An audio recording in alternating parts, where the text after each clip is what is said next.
Hello, I'm Jack Nichols and welcome to highlights of the 2011 Formula SimRacing World Championship.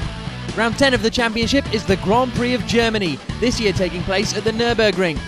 The scene of a highly controversial FSR race back in 2009, this track has a horrendously sharp opening corner and is mainly composed of medium speed turns with plenty of straights. After having to start from the back of the grid in Britain, Bono Huis achieved pole position, edging out Atsej Kirchhoff by over a tenth of a second. An incredible result from Lee Morris had the Englishman in third place for the new Ward F1 team, ahead of Fredrik Nilsson for Twister Racing. Dennis Hurl set his best qualifying result of the season in 5th, and Blair Disley would start from 6th on the grid. Mikko Puumalainen made it into the top 10 ahead of Morgan Moran, making it a strong result for both the Matcore and ATR Silverline teams. Jarkko Miekkinen qualified in 9th, with Patrick de Wit rounding out the top 10. To the race start, and all of the front runners had an equal launch off the line, with the first 4 drivers moving into single file for the run down into turn 1. Into the braking zone, Disley broke a touch earlier than his teammate Moran was expecting, and the Frenchman spun and lost control of his car. Fortunately, most of the drivers managed to avoid contact, with only Paresis and De Matos suffering damage. De Wit's race lasted only 4 corners, with the lone faster-than-speed car losing traction on the corner exit and collecting Jack Keithley as he slammed into the barriers. It was race over for both De Wit and Keithley. Meanwhile, Miekkinen had made an impressive start, moving up into 6th place as he passed Puumalainen around turn 6, and a half-hearted passing attempt from Paresis had the Ghost Speed driver into the gravel, dropping down into 14th. On the second lap, a small tap from Morgan Moran sent Martin Gosby into a spin, damaging his rear wing and sending him to the back of the field. As Bono Huis and Atsej Kirchhoff ran away with the top 2 positions, Fredrik Nilsson got a great run on Lee Morris down the back straight and made an easy pass into the chicane. Further behind, Jarkko Miekkinen ran wide at the exit of turn 2 and nearly became stuck on the high curb, losing 6th place back to Puumalainen. On lap 10, Reino Room took the defensive line against Jon-Erik Saxon, with both vehicles going side by side into the first turn. Some classy driving had the 2 drivers remain alongside each other through the opening 4 corners, with Saxon ultimately prevailing after pulling off an impressive overtake. Further ahead, Dennis Hurl got into Lee Morris's slipstream, and braking extremely late, Hurl made the pass for 4th into the chicane. 2 laps later, Morgan Moran challenged Reino Room into the hairpin and made the pass stick to move inside the top 10.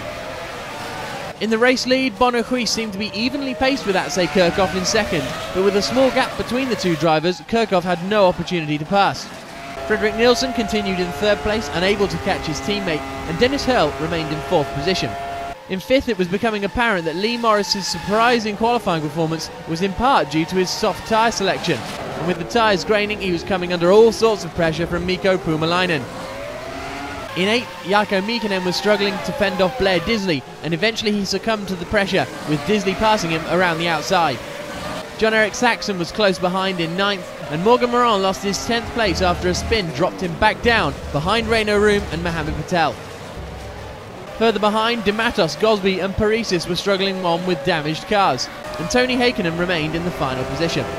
Unfortunately, both Heikkinen and Martin Gosby crashed out in an almost identical incident, using too much curb on the exit of the hairpin and slamming into the barriers. With his tyres shot, Lee Morris was on the ragged edge trying to keep Puumalainen behind. The Matcore driver made several attempts at passing, but Morris refused to relinquish his position. After several side-by-side moments, Puumalainen eventually made the pass around the outside of turn 10. Morris's race then suffered another blow when he was penalised for lifting off his pit limiter too early after his scheduled stop, and he was handed a drive-through penalty. In 2nd place, Atsej Kirchhoff couldn't close enough to Bono Huis for a passing attempt.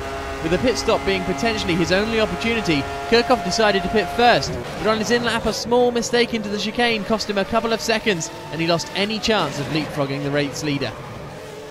The difficult Nürburgring circuit continued to catch drivers out. Reino Room spanned just before his pit stop, and Morgan Moran locked up into the opening corner, dropping him behind Mohammed Patel.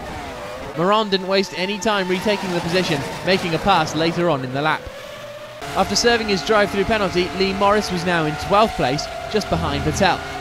Unfortunately, Patel closed the door when Morris attempted to outbrake his fellow Briton, and the result was a nasty collision with the barriers for the Ward F1 car.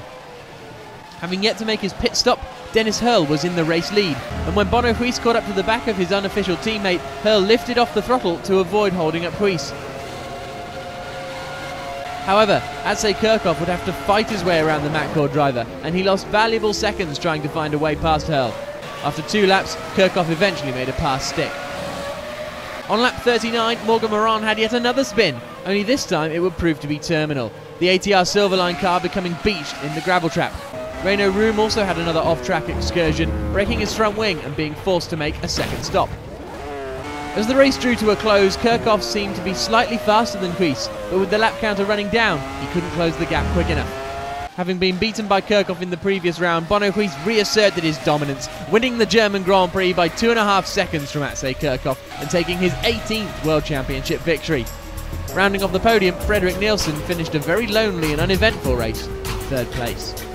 Dennis Hurl finished a strong race in 4th, securing his best result of the season, and his teammate Mikko Puumalainen held off Blair Disley in the closing stages of the race to claim 5th. Jaakko Miekkinen finished in 7th, just ahead of Jon-Erik Saxon, and both of the 2 Fast for You drivers of Mohamed Patel and Dimitri de Matos finished inside the top 10. Jim Paresis and Renault Room finished a lap down after a difficult weekend. Bono Kuijs edges further out into the championship lead with a decent chance of securing his 2nd FSR crown in the next round. The battle for 2nd position, however, is far from settled. Miekkinen, Nielsen and Kirchhoff only separated by just 7 points. Puumalainen is also close behind, still well in contention for the silver trophy.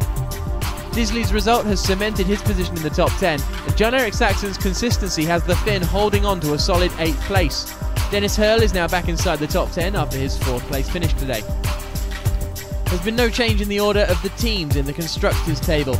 Although Twister earned more points at Germany than Precision, the gap between the 2 teams stands at 143 points, with Precision almost certain to win the top spot. Matcord's impressive race has moved them well clear of 2 Fast for You, and 2 Fast for You are now coming under pressure from ATR Silverline, who are edging closer and closer to 4th position.